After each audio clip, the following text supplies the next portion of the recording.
My name is Arinrada Soonnanon.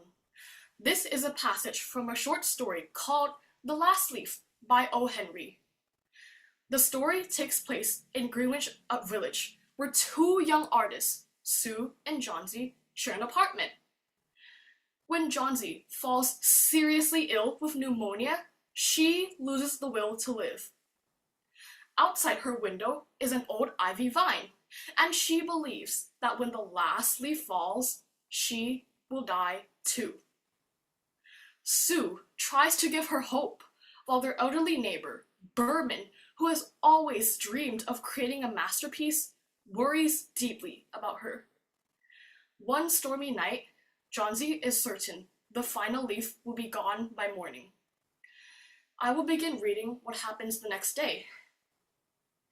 Pull it up. I want to see, she ordered in a whisper.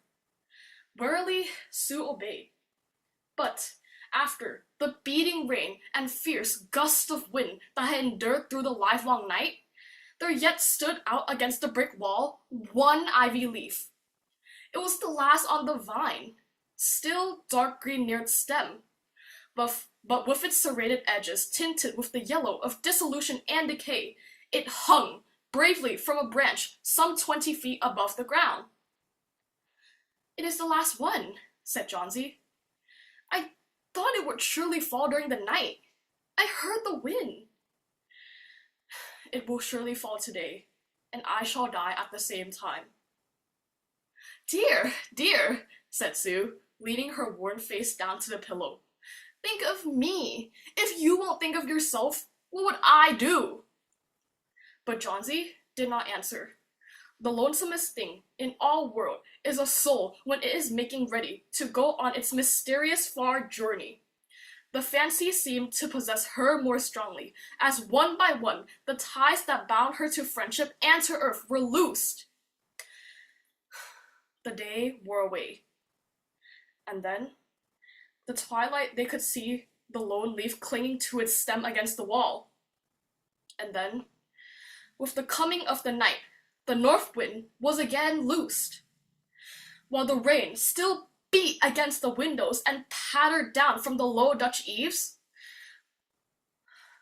When it was light enough, Johnsy, the merciless, commanded that the shade be raised. And the ivy leaf was still there. Johnsy lay for a long time looking at it, and then she called to Sue, who was stirring her chicken broth over the gas stove. I've been a bad girl, Sudie, said Johnsy.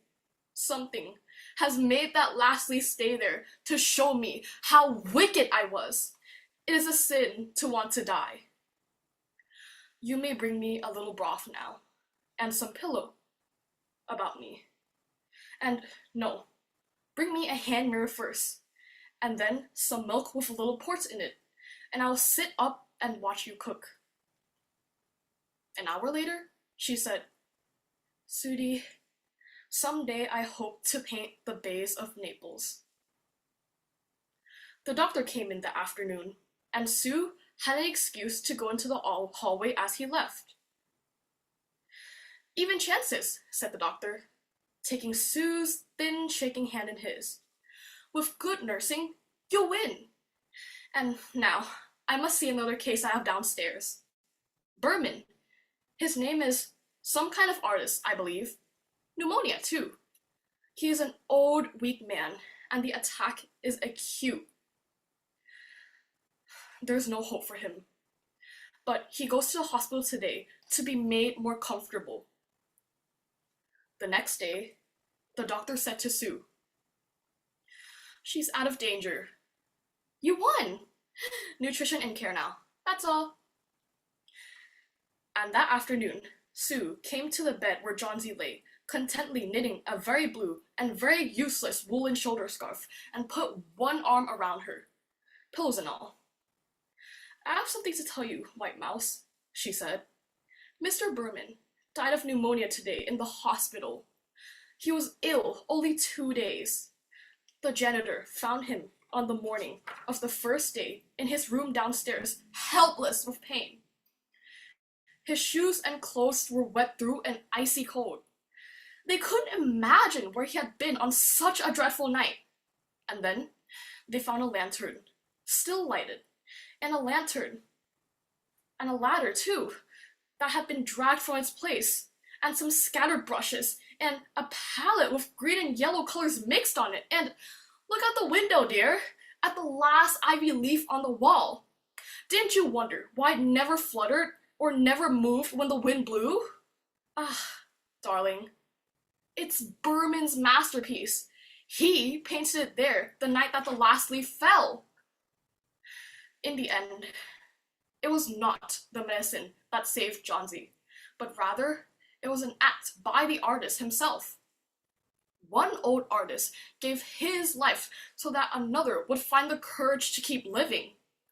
And sometimes, the greatest masterpieces are not the ones shown in public, but rather, they're the ones that give hope to someone else who has forgotten how to hope.